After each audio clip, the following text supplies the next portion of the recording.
Hey guys, welcome to Think Forward. Here I, Shrestha Srivastava, going to tell you about how microbes play a major role in sewage treatment, which is very important. So let's talk about the session. Microbe sewage treatment में use कैसे होते हैं उसके बारे में आज हम बात करेंगे। तो सबसे पहले जान लेते हैं कि सीवेज होता क्या है। एक्चुअली जो लार्ज अमाउंट में जो लार्ज क्वांटिटी में वेस्ट वाटर जनरेट होता है हमारी एवरीडे लाइफ में, सिटीज में, टाउन्स में, और जो इंडस्ट्रियल और कॉमर्शियल वेस्ट प्रोड्यूस होता है उसे हम सीवेज कहते हैं।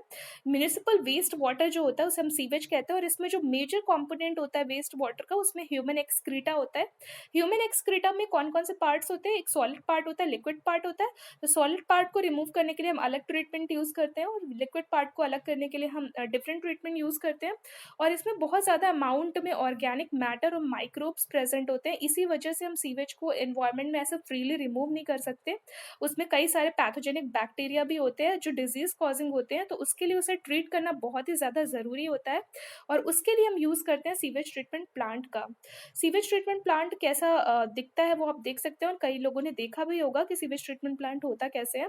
ये कई एकर्स में फैला हुआ होता है, और सीवेज को एनवायरनमेंट में रिलीज करने से पहले हम उसका ट्रीटमेंट करते हैं सीवेज ट्रीटमेंट प्लांट्स के थ्रू, जिससे कि जो वेस्ट वाटर होता है वो लेस पॉल्यूटिंग हो सके। अब इसके लिए हम ट्रीटमेंट कैसे करते हैं, और ट्रीटमेंट के लिए हम क्या यूज़ करते हैं? हम हेटरोट्रॉफिक माइक्रोब्स का यूज़ करते हैं। तो ये जो हेटरोट्रॉफिक माइक्रोब्स होते हैं ये सीवेज में ही प्रेजेंट होते हैं, सीवेज में ही प्रेजेंट होते हैं। और इसके लिए हम दो टाइप के ट्रीटमेंट का यूज़ करते हैं, एक तो प्राइमरी ट्रीटमेंट, दूसरा सेकेंडरी ट्रीटमेंट। तो हम दोनों के बारे में बात करेंगे कि प्राइमरी ट्रीटमेंट में क्या करते हैं और सेकेंडरी ट्रीटमेंट में क्या करते हैं। प्राइमरी ट्रीटमेंट में क्या करते हैं, इसमें दो टाइप की मैकेनिज्म होती है, एक तो फिल्ट्रेशन और दूसरा सेडिमेंटेशन। तो जो फिल्ट्रेशन होता है उसमें जैसे सॉलिड पार्ट हो गया या कुछ लार्ज पार्टिकल्स हो गए उसको फिल्टर आउट कर लेते हैं।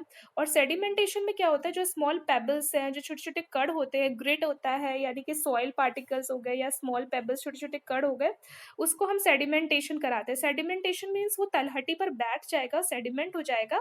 तो जो इफ्लुएंट रहेगा, इफ्लुएंट मीन्स होता है कि सुपरनेटेंट, जो वाटर फ्लोज आउट होगा बाहर उसे हम सुपरनेटेंट या इफ्लुएंट कहेंगे। और जो सॉलिड पार्ट हमें यहाँ पे देखने को मिलता है, जो रॉ सीवेज होता है, that is the primary sludge, उसको हम स्लज कहते हैं, जो सॉलिड पार्ट होता है सीवेज में, तो उसका हम ट्रीटमेंट करते हैं। और उसके बाद जो इफ्लुएंट यहाँ पर प्रोड्यूस होता है उसको हम सेकेंडरी ट्रीटमेंट के लिए भेज देते हैं।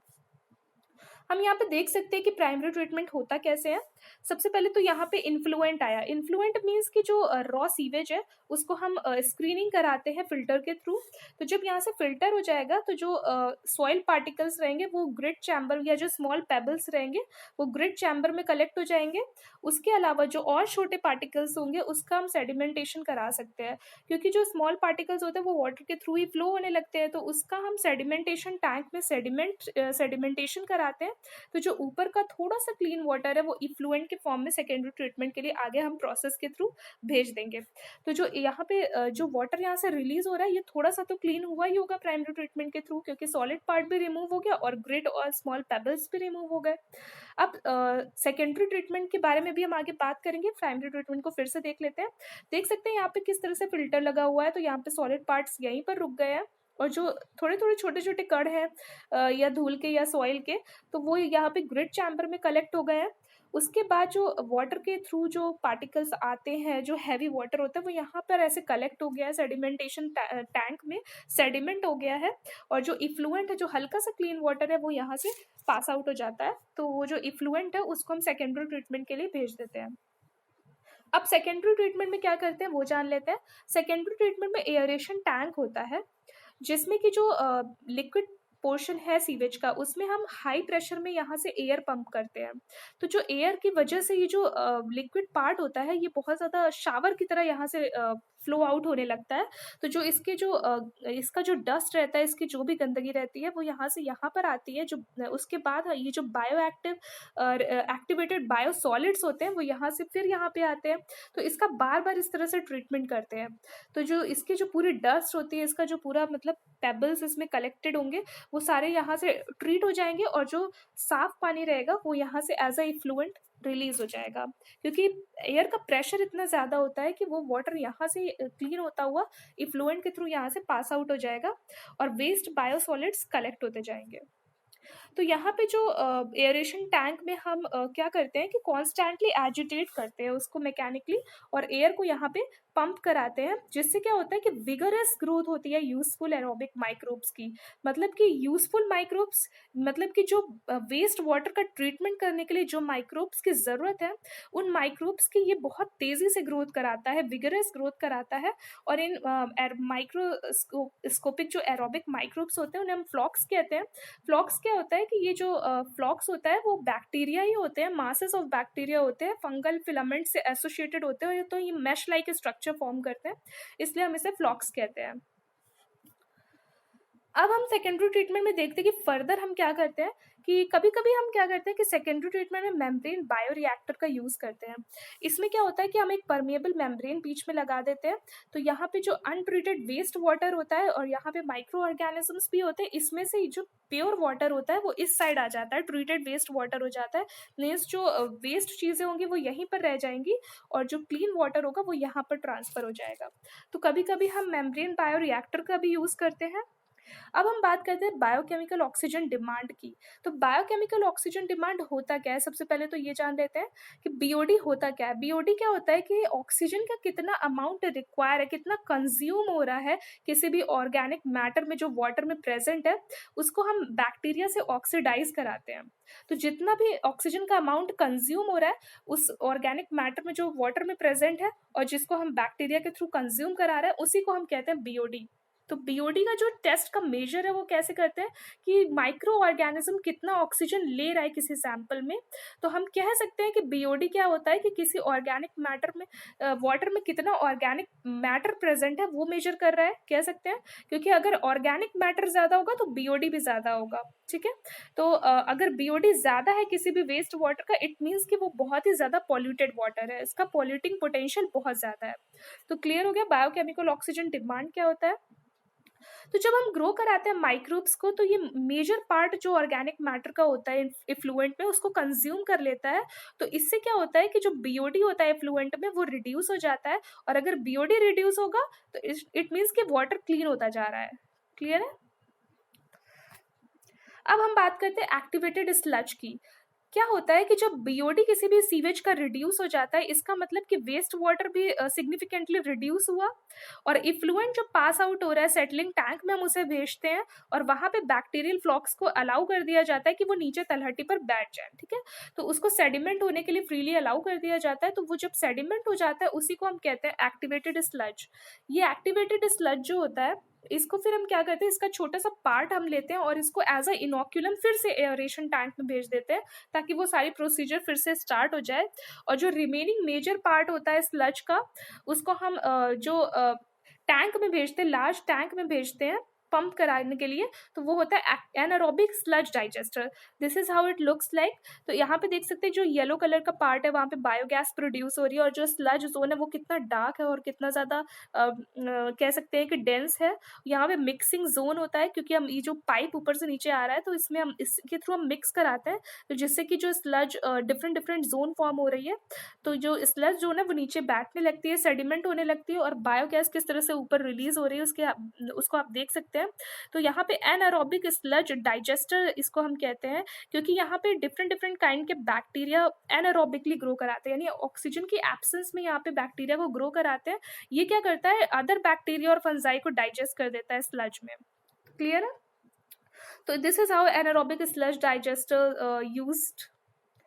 एंड उसके बाद हम क्या करते हैं कि जो पूरी होल प्रोसेस देख लेते हैं कि फिल्ट्रेशन करते हैं प्राइमरी जो रॉ सीवेज है उसका फिल्टर कराते हैं। तो यहाँ पे वेस्ट वाटर जो आ रहा है उसका फिर हम एयरेशन टैंक में हम उसको फ्रीली भेज रहे हैं एयरेशन टैंक में। तो यहाँ पे एयर पास आउट कराई जा रही है। एयर पास आउट कराने के बाद नीचे तलहटी पर बायोफिल्म रेडी होती जा रही है, क्योंकि जो ऊपर का इफ्लुएंट है वो क्लीन होता जा रहा है।